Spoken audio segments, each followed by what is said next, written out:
یہ جو بات کی جا رہی ہے آرٹیفیشل انٹیلیجنس کا دور آ رہا ہے، یہ کیا چیز ہے آرٹیفیشل انٹیلیجنس؟ شکریہ ایک تو آپ کو مجھے بلانے کا اپنے شو میں. I been wanting to do this for a long time. This is long overdue. So I am glad that I am here. I am a big fan of what you do. آپ کی مہربانی ہے.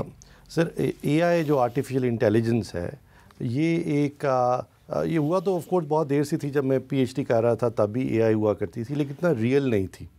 تب اگر آپ نے کسی کی تصویر دیکھ کے اس کو ریکگنائز کرنا ہے کہ یہ شکل کس کی ہے، آپ نے کسی کی ہینڈ رائٹنگ ریکگنائز کرنی ہے، کسی کی اسپیچ کو ریکگنائز کرنا ہے، آپ نے کوئی ویڈیو ریئلسٹک کوئی امیج جنریٹ کرنا ہے، ویڈیو جنریٹ کرنی ہے کہ آپ کے یہاں ہوئے بغیر آپ کی ڈیپ فیک ویڈیو بن جائے اور دیکھ کے پتہ نہ چل سکے کہ آپ ہیں یا کمپیوٹر جنریٹڈ ہے. تو اس وقت نہ تو کمپٹیشن اتنی زیادہ تھی، کوئی اتنی کمپٹیشن پاور نہیں تھی، ٹریننگ ڈیٹا نہیں تھا اور اتنے الگورزمس نہیں تھے. لیکن اوور ٹائم اور پچھلے 4-5 سال میں بہت تیزی سے اس فیلڈ میں کام ہوا ہے. اور اے آئی اب مشین لرننگ کو کہتے ہیں، اور مشین لرننگ میں بھی ڈیپ لرننگ کو کہتے ہیں. اس طرح سے کہ ایک وقت تھا جب کمپیوٹر کو بتانا پڑتا تھا اس نے کیا کرنا ہے، اور اب کمپیوٹر سیکھ سکتا ہے کہ اس نے کیا کرنا ہے. آپ کو صرف اس کو بار بار دکھانا ہے اس چیز کو جو اس نے جنریٹ کرنی ہے، وہ اسے سیکھتا چلا جائے گا اور اوور ٹائم خود ہی وہ کام کرنا شروع کر دے گا جو آپ کرتے ہیں اس کے لگ بھگ ہوگا. آف کورس کمپیوٹرز بہت ساری چیزیں نہیں بھی کر سکتے. یہ کہ آف کورس ان میں ایموشنز نہیں ہیں، اس میں فور سائٹ نہیں ہے، اس میں ججمنٹ نہیں ہے، اس میں بائس نہیں ہے. سو اس میں کمپیوٹرز میں بہت ساری ایسی چیزیں جو اللہ نے انسان میں ڈالی ہیں وہ نہیں ہیں. لیکن وہ بہت سارے کام جو کہ ریپیٹیو نیچر کے، فار انسٹنس جیسے آپ نے فرمایا خبریں پڑھنے کا کام، تو یہ ایک پرفنکٹری نیچر کا، ریپیٹیو نیچر کا کام ہے. آف کورس یہ آٹومیٹ ہونے چلا ہے. آف کورس اس کو computer generated avatars, newspaper readers بن جائیں گے، نیوز کاسٹرز بن جائیں گے. یہ جو ہم لکھتے ہیں، آرٹیکلز لکھتے ہیں، کانٹینٹ لکھتے ہیں، آف کورس یہ computer chat G P T اب ہم سے بہتر لکھ سکتا ہے، کیونکہ اس کے پاس انٹرنیٹ کا سارا کانٹینٹ، سب ٹیکسٹ موجود ہے جس پہ وہ ٹرین ہوا ہے. اس کو پتہ ہے جب اس طرح کا سوال پوچھا جاتا ہے، اس طرح کا مقالہ لکھا جاتا ہے، اس طرح کی خبر لکھی جاتی ہے، تو کس نوعیت سے، کس الفاظ میں، کس زبان میں کس طرح لکھی جاتی ہے، کتنی لمبی لکھی جاتی ہے، کیا اس میں کون سے اینگلز کور کرنے ہوتے ہیں. تو اس کے پاس کیونکہ اب ویلتھ آف انفارمیشن ہے جس پہ وہ ٹرین ہوا ہے، اور wealth in this case is the entire internet, تو اب وہ تقریباً اسی طرح چیزیں جنریٹ کر رہا ہے جس طرح سے انسان کرتے ہیں. اچھا، یہ آئی ٹی اور اے آئی کے لحاظ سے اگر دیکھیں تو پاکستان دنیا کے دیگر ممالک سے کس طرح اور کیوں پیچھے ہے؟ ایک تو ہم ویسے تو ٹیکنالوجی میں آف کورس بہت پیچھے ہیں دنیا سے. جب میں یہ کہتا ہوں تو اس کے 3 پہلو ہیں. ایک تو یہ کہ آف کورس اگر آپ یہ دیکھیں گے پاکستان سے کیا کوئی ٹیکنالوجی میں نوبل لاریٹ آیا، کوئی فیلڈ میڈل ونر آیا، کوئی بلینئر، کوئی یونیکارن ٹیکنالوجی کمپنیز بنی، تو ان میں سے کچھ بھی بات درست نہیں. یہ ایک طرف بات ہے. دوسرا یہ کہ اگر آپ ایجوکیشن سسٹم کو دیکھیں تو وہ بھی بالکل زبوں حالی کا شکار ہے. گلوبلی اگر آپ اس کو کمپیئر کریں with other universities in the region, کوئی انڈیا میں دیکھ لیں، کوئی قزاقستان میں دیکھ لیں، کوئی آپ ترکی میں دیکھ لیں، تو ہم وہ تمام آف کورس ان تعلیمی نظاموں سے بہت پیچھے ہیں. تیسرا لیکن یہ کہ ہمارا ملک نوجوانوں کا ملک ہے. تو وائل یو مائٹ سے کہ گورنمنٹ نے کچھ زیادہ نہیں کیا اور ہمارے سسٹمز اور پروسیسز بھی ویک رہے، جیسے کہ اور تمام شعبوں میں ہیں، ٹیکنالوجی میں بھی ہیں. لیکن ایٹ دا سیم ٹائم جو ینگ لوگ ہیں، اور ینگ لوگ اس طرح سے ہیں، میں اکثر لوگ کہتے ہیں کہ 65% آبادی ینگ ہے. اس کو ایک اور طریقہ دیکھنے کا یہ ہے کہ ہر مہینے 5 لاکھ نوجوان 18 سال کی عمر سے تجاوز کر رہے ہیں پاکستان میں. 5.5 ملین پیپل. تو اس طرح سے بیسیکلی اب ہر پوزیشن میں، ہر جگہ پہ آپ کو نوجوان نظر آئیں گے، کیونکہ یہ نوجوانوں کا ملک ہے.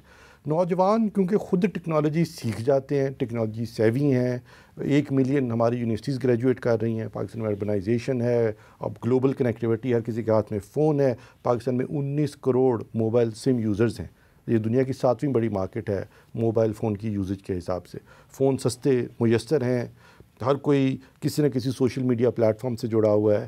لوگ کانٹینٹ کریٹ بھی کر سکتے ہیں، لوگ اس گلوبل ڈیجیٹل اکانومی کا حصہ بھی بن سکتے ہیں. تو اس کی وجہ سے 19 کروڑ موبائل اس وقت پاکستان میں یوز ہو رہے ہیں. 196 ملین، 19 کروڑ 60 لاکھ. اور یہ سوچیے کتنا بڑا نمبر ہے. اور یہ تو یورپ کے دنیا کے 7ویں بڑی موبائل فون کی، دنیا کا 5واں بڑا ملک ہے اور 7ویں بڑی موبائل فون کی دنیا کی market. But let me underscore that more for you. Pakistan کی جو انٹرنیٹ یوزرز ہیں، براڈ بینڈ انٹرنیٹ یوزرز ہیں، ان کی تعداد UK، فرانس، اٹلی کی کل آبادی سے زیادہ ہے. پاکستان کے سوشل میڈیا یوزرز کی تعداد کینیڈا کی کل آبادی سے زیادہ ہے. تو یہ تو آف کورس بہت بڑا ملک ہے. اور دیر فور اور دوسرا یہ کہ یہ جو ینگ لوگ ہیں جس کو آپ یہ نوجوان ہیں, انہوں نے ٹیکنالوجی خود سیکھی.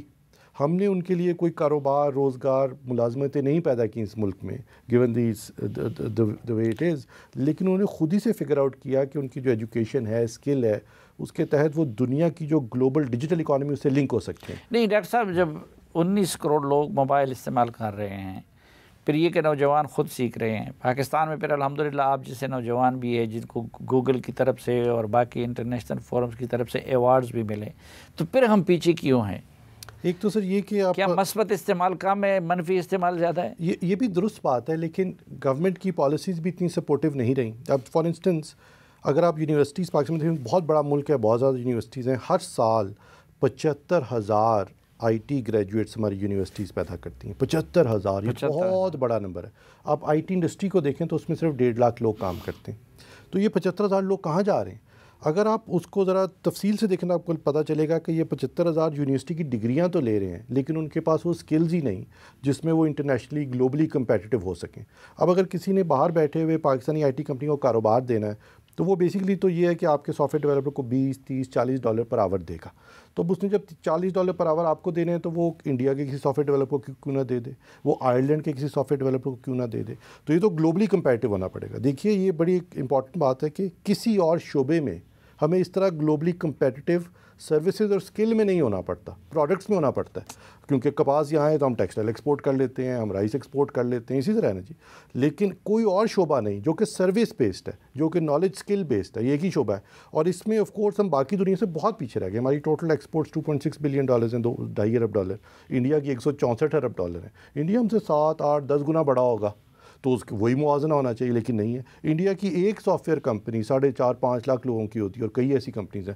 ہماری ٹوٹل سافٹ ویئر انڈسٹری میں 1.5 لاکھ لوگ کام کرتے ہیں. وہ اس لیے کہ ہم نے وہ اپنی یوتھ کو نہ سکلز دی, نہ تعلیم دی اس کوالٹی کی کہ ان دس انڈسٹری جو کہ گلوبلی کمپیٹیٹیو ہے, روز اس میں چینجز آتی ہیں, روز ایڈوانسمنٹس آتی ہیں, تو وہ وہاں پہ یوٹیلائز ہو سکیں. اسی لیے اب یہ جو پچھلے 4-5 ماہ میں بہت میں نے فوکس کیا ہے کہ ہم جو یونیورسٹی سے گریجویٹ پروڈیوس کر رہے ہیں, سب سے پہلے کہ وہ ایک کوالٹی ایشورنس ٹیسٹ پاس کریں کہ وہ آخر کس معیار کے ہیں.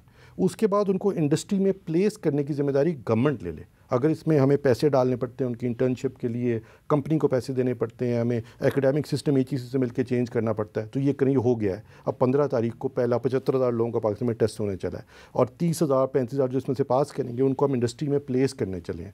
اور ہر سال سوچئے کہ اگر ہم 1 لاکھ لوگ انڈسٹری میں پلیس کریں ایڈیشنل, تو ایک سافٹ ویئر ڈیولپر $25,000 سال کے کما سکتا ہے. تو یہ $2.5 بلین بنتے ہیں 1 لاکھ لوگ ہر سال ایڈ کر کے. اور یہ انشاءاللہ مجھے لگتا ہے کہ 2 سال میں ہم تقریباً 2 لاکھ لوگ ایڈ کر چکے ہوں گے.